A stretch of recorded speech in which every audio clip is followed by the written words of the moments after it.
These 3 days, this Holy Week and Easter Triduum, is at the heart of the Church's life. It's the heart of our lives as Christians and therefore as human people.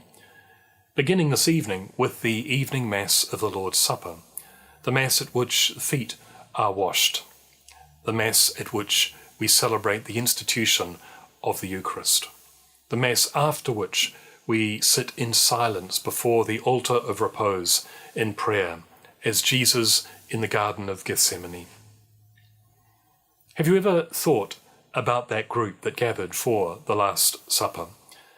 Jesus' closest friends, a dozen or so people, a group who included the denier, the one who was to betray him, the 3 who fell asleep a couple of hours later in the Garden of Gethsemane, and all of the others who ran away when he most needed them at his crucifixion.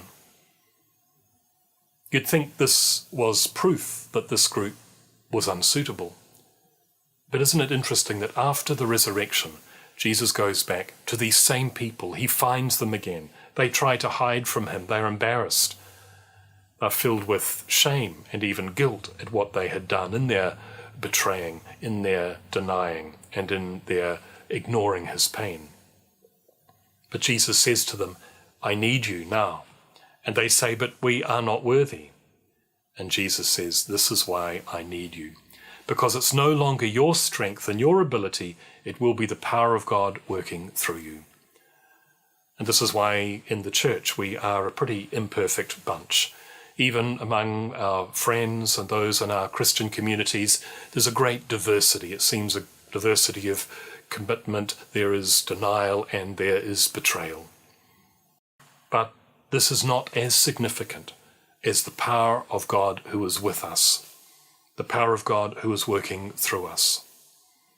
As we spend time later today in the Garden of Gethsemane, in that prayer, let's be aware of our own denials and our own betrayals, our own pain and suffering, our guilt and our shame, and place all of this weakness, all of this sin at the foot of the cross, knowing that the power of God is most shown, not in our strength, but in our human weakness.